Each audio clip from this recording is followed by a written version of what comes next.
The Code of Justinian, America, enforced submission to the Trinity God and the Roman Catholic Church. Father in heaven, may we understand today the message, and may we be ready as the day approaches. Through your Son's name, Jesus the Christ, the only begotten of God. Amen. Let us study this article for consideration. Justinian's Code is a collection of laws that were established during the reign of Emperor Justinian in the 6th century. And there are two very interesting points concerning Justinian and his code of law.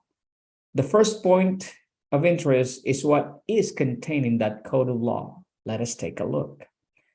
Concerning the most exalted Trinity in the Catholic faith, and providing that no one shall dare to publicly oppose them, we order all those who follow this law to assume the name of Catholic Christians, and considering others as demented and insane, we order that they shall bear the infamy of heresy. When the divine vengeance which they merit has been appeased, they shall afterwards be punished in accordance with our resentment, which we have acquired from the judgment of heaven.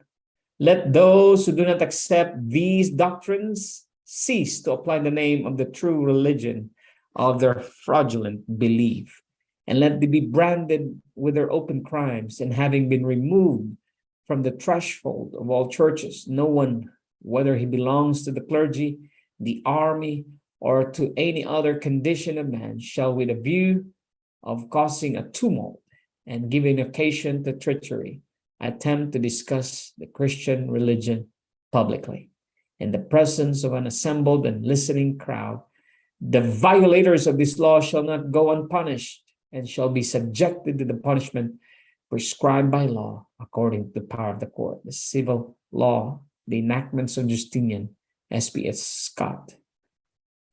There are many today who criticize the translation of S.P. Scott above and declare the translation of Fred H. Bloom to be more accurate. But if you read the translation of Fred H. Bloom, you will see that although much of the wording is different, the basis of the law is the same, which is submission to the Trinity God and Roman Catholic Church. The source annotated notes of Bloom's translation, and you can click book 1.1 or download the PDF file here, blue letters. Do you see what the Code of Justinian enforces? Submission to the Trinity God and Roman Catholic Church, and abandon any teaching that opposes the Trinity or Catholic doctrines. Now let us look at the second interesting point concerning this and how America fits into it. Did you know that in the House chamber of the U.S. Congress, where laws are passed, they have portraits of people from history that are, quote, noted for their work in establishing the principles that underlie American law? Not only do they have portraits of two popes heavily involved in the Inquisition, they also have a portrait of, you guessed it right, Justinian I. From 483 to 565, a Byzantine emperor appointed Tribonian to compile and consolidate the Roman legal code into the Justinian Code, which he supplemented with a collection of rulings and precedents. They even mention Justinian's code and say that his work established the principles that underline American law.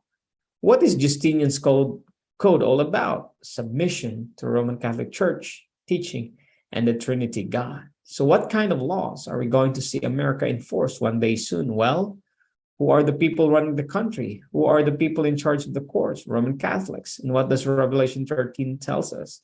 The second beast is going to do? Cause the world to worship the first beast, Rome, which is papal Rome. And do we have anything on the law books in America that reflect Justinian's code? Absolutely, yes. It says here, in this connection, let me say, gentlemen, that the District of Columbia has just the same kind of a Sunday law as that of Ohio. This law, the District of Columbia, was enforced when this book was issued, which I hold in my hand, which was April 1, 1868. And I am told that this law, which I will read, was reenacted in 1874. I now quote from the law. Section 1 provides that if any person shall deny the Trinity, he shall for the first offense be bored through the tongue and fined 20 pounds. For the second offense, the offender being thereof convicted, as aforesaid, shall be stigmatized by burning on the forehead with the letter B, fined 40 pounds. And for the third offense, the offender being thereof convicted, as aforesaid, shall be suffer death without the benefit of the clergy. Section 10 of the same law has this: no person whatever shall do any bodily labor on the Lord's day, commonly called Sunday. Now, gentlemen, that law has never been repealed. Arguments on the Breckinridge Sunday law. You can also see above the confirmed in the book American State Papers bearing on Sunday legislation from 1911. You can download in this blue word here, search for the word Trinity, and you will see the references. There is now on the statute books of this district an old Maryland law, which has never been repealed, under which a person convicted of denying the Trinity received the mark B in his forehead. Reading statute of date October 26, 1723, from Review and Herald, February 4, 1890, volume 67, number 5, page 74.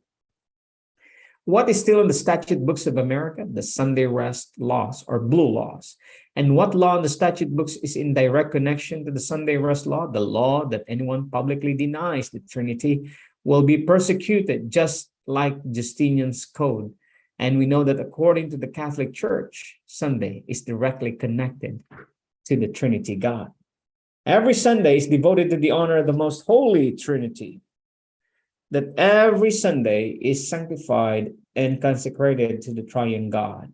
Question 1092. What is Sunday, or the Lord's Day in general? It is a day dedicated by the apostles to the honor of the most holy Trinity, the Douai Catechism of 1649. It will also be noticed that this league, the International Sunday Observance League, has other plans besides the intention to prosecute those who will not bow to their man-made Sabbath. Perhaps they will persecute those who do not believe in the Trinity. Their spiritual ancestors, the Puritans, considered the arrest and punishment of those who rejected this church dogma as something pleasing to the deity. The doctrine of the Trinity and the sacredness of Sunday are both orthodox plums of marvelous sweetness to the ministerial, too. Review and Herald, November 20, 1894, volume 71, number 46, page 730. Friends, America has been taken over by the Roman Catholic Church. And just as Revelation 13 says, America, the second beast, has made an image of papal Rome and will speak and enact laws for the world to worship the papal church of Rome, the first beast. Those laws will be the very laws are already on the statute books of America that are based upon Justinian's code, which is submission to the Trinity God of Rome and her Sunday rest, both of which are orthodox plums of Roman Catholic tradition that go against Jehovah and his express commands. This will be the mark of the beast test, friends. The churches are already disfellowshipping people for opposing the false Trinity God. So what are the churches doing? Submitting to Rome rather than Jehovah. And Satan is going to once again bring the whole world under subjection to Roman Catholic doctrine and law. Revelation 13, verses 3, 11, and 12. And I saw one of his heads as it were wounded to death, and his deadly wound was healed. And all the world wondered after the beast. And I beheld another beast coming up out of the earth, and he had two horns like a lamb, and he spake as a dragon. And he exercised all the power of the first beast before him, and caused the earth and them which dwell therein to worship the first beast, whose deadly wound was healed. Please seek the truth in Jesus Christ and do not be deceived by the various churches of today, as they have virtually all gone back to their mother church, the Roman Catholic, in this ecumenical movement. And what is the ecumenical movement based upon? The false Trinity God. For more information, please see this blue words, ecumenism, the Trinity. Revelation 13 tells us persecution is coming to those who stand upon the truth of God, but fear not. John 16:33. These things I have spoken unto you, that in me ye might have peace. In the world you shall have tribulation, but be of good cheer.